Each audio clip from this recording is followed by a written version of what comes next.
everyone.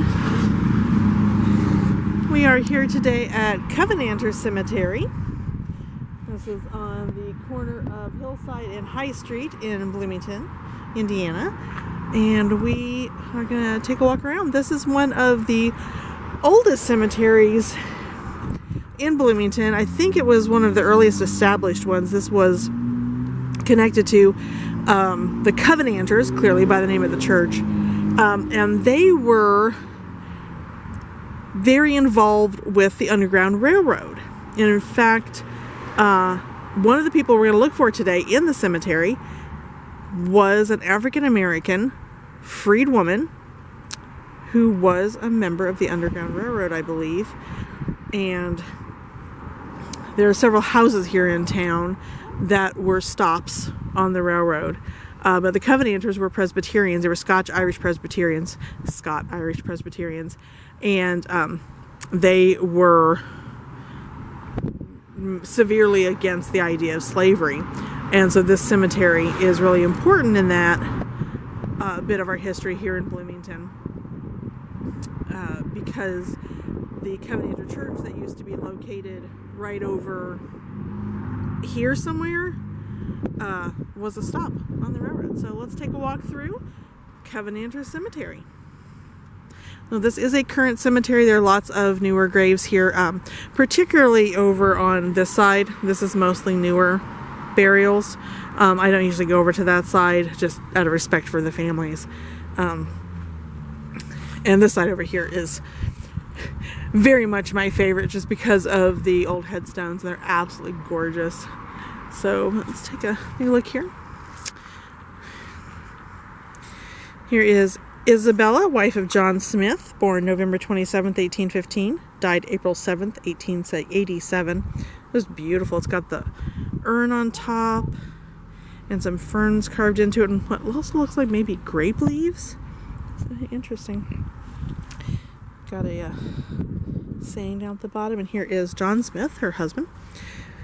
Died April 4th or 1st, 1873 maybe. I'll put on the screen what the date actually is. Oh, here's a cool one. Now this one here goes along with what I was just saying about the Presbyterian Church. In memory of James Ferris, first pastor of the Reformed Presbyterian Congregation of Bethesda, which relation he sustained about 25 years with a prudence and humility rarely exhibited. Born May 1791, died May 20th, 1855. His bereaved family and flock erect this monument in token of sincere affection and esteem.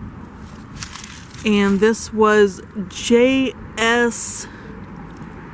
Booth, maybe, was the headstone carver. And here's his son and his son's wife, maybe? Yes, son and son's wife. Thomas N. Ferris, fifth son of Reverend James Ferris, born September 28th, 1835, died September 26th, 1916. And his wife, Nancy E. Ferris, born February 17th, 1841, died April 11th, 1919. Were united in marriage March 12th, 1861, and only separated by death. Interesting. Then here's Charles Irvin, died July 19th, 1869 at 73, and his wife Jane, who died February 19th, 1888 at 78. I have yet to find the one we're looking for. I know she's buried in here from my research. Well, it appears someone decided they needed to bust over a headstone. The disrespect in cemeteries is horrifying. This one's sacred to the memory of, and it's so worn out I can't even read it.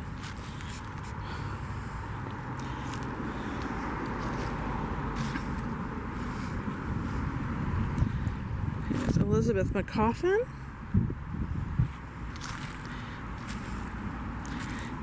Oh, here's a nice old one. In memory of Robert Fullerton, native of Balmoral, Ireland. Antrim County, Ireland. He was born on August 19th, 1838. Oh no, I'm sorry. That's when he died. Who departed this life? August 19th, 1838. I love the wheels in the corner. They're so beautiful. And this is his wife in memory of Martha, relict of the late Robert Fullerton. Died January 2nd, 1873. She was 91.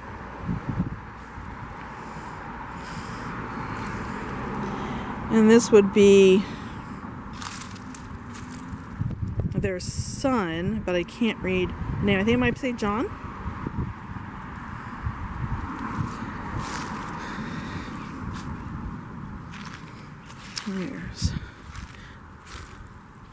There's a couple of triptych. Well, there's a one triptych one back here, which is not something you'd commonly see.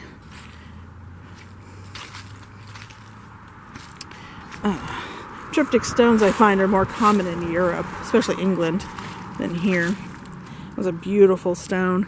It is unfortunately very worn and shaded out right here. I can't even really read them. If I can figure it out, I'll put it on the screen.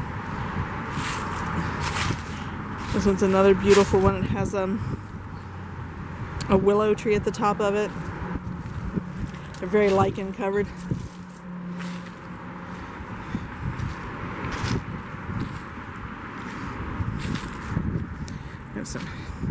This cemetery is also surrounded by a dry stacked wall.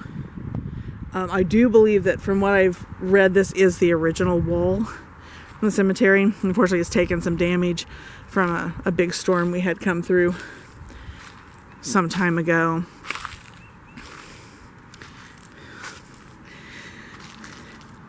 Matthew McConnell died March 27th, 1872, I believe.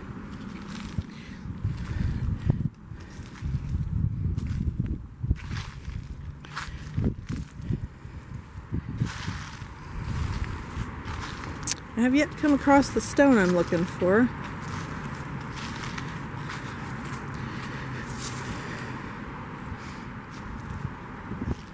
So I know it's in here. I don't remember what it looks like. I know it's in here. Here's John H. Curry, Private Company K, 133rd Regiment of the Civil War. Born July 24th, 1845, died June 22nd, 1919. This is probably his actual headstone right here. Yes. Lizzie, his wife, and Ellen, his wife. So it'd be his first wife and his second wife. More Currys. The Currys are a very important family here in Bloomington. They did a lot of work as pioneer founders of Bloomington. David Latimer, November 13th, 1846 to March 17th, 1900. There's some more Latimers behind him.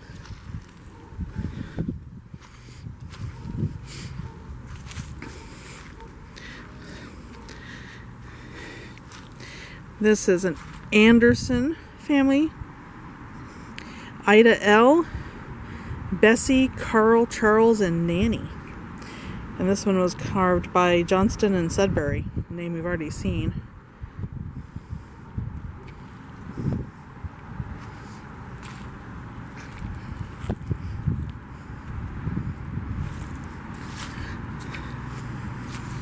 This is a beautiful little cemetery in an unfortunate, very, very noisy area of town. Well, I'm not coming across the one I'm looking for. Oh, as I say that, I found it. Henry McCaw died February 12th, 1869, aged 70 years. Hannah Jane, wife of Henry McCaw, born July 29th, 1820, died January 8th, 1902. And over here on this side is Amanda.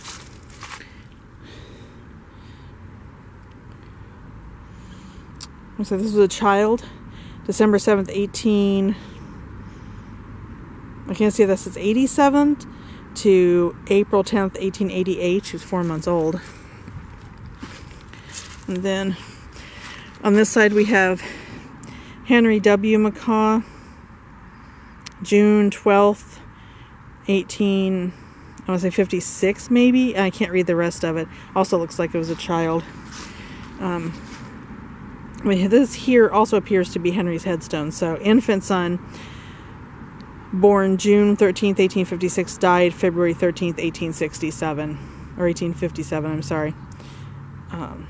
Yeah, so this would be his headstone. But yeah, so the McCaws were extremely important in the African American history of Bloomington concerning the Underground Railroad. I was very interested to find out more about it. I'm planning on doing a Grave Spotlight of the Month about the McCaws on my website.